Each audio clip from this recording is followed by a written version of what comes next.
Welcome to மைதிலிஸ் kitchen. இன்னைக்கு தக்காளி தேங்காய் பால் போட்ட கூட்டு பார்க்கலாம் வாங்க. தக்காளி தேங்காய் பால் கூட்டு எப்படி பண்ணுறதுன்னு பார்க்கலாம் வாங்க. அதுக்கான பொருட்கள்லாம் இருக்குது வாங்க பார்க்கலாம். நல்லா பெரிய தக்காளியாக ஒரு 4 தக்காளி கட் பண்ணி வச்சுருக்கேன்.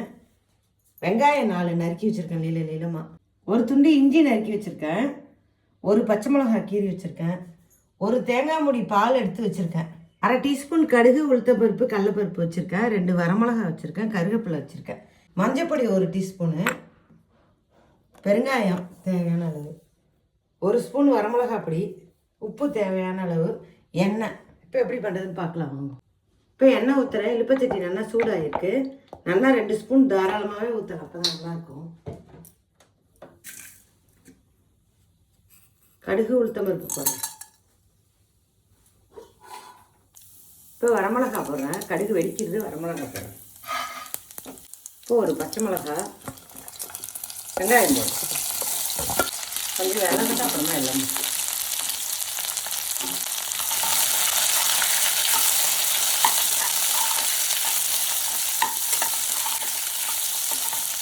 உப்பு போடுறாங்க. கொஞ்சமாக போட்டுக்கலாம், அப்புறம் கொஞ்சமாக போட்டுக்கலாங்க. வதக்கணும், கொஞ்சம் வதக்கட்டும். நல்லா இதில் இஞ்சியும் போட்டுக்கலாம். இந்த குருமா நல்லா ஜோராக இருக்கும். சப்பாத்தி, பூரி, தக்காளியை போடுறேன். சப்பாத்தி, பூரி, தோசை, இட்லி எல்லாத்துக்கும் சாப்பிட்லாம். ஜீரக ரைஸ் பண்ணி கூட அதோட காம்பினேஷன் சூப்பராக இருக்கும். அப்படி கூட நீங்கள் பண்ணுங்க, ரொம்ப நல்லாயிருக்கும். இதில் தேங்காய் பால் ஊற்றுறோமா, அதனால நல்லா ஜோராக இருக்கும். மஞ்சள் பொடி போடுறேன், 1 ஸ்பூன் போட்டுட்டு. நல்லா 1 ஸ்பூன் வரமிளகாய் அப்படி போட்டுக்கலாம், அவ்வளோவா காரத்துக்கு தக்கன. பெருங்காயத்தூள் இப்போ நல்லா வதக்கலாம்.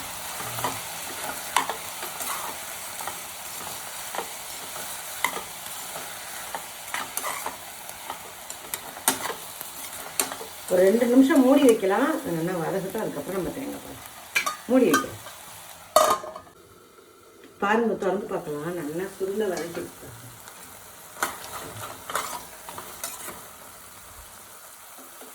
அப்புறம் அந்த கருவேப்பிலையை போட்டுக்கிறேன். நான் 1/2 டீஸ்பூன் வெல்லம் போடுவேன். நீங்கள் வேணும்னா போட்டுங்க, வேண்டான்னா பரவாயில்ல.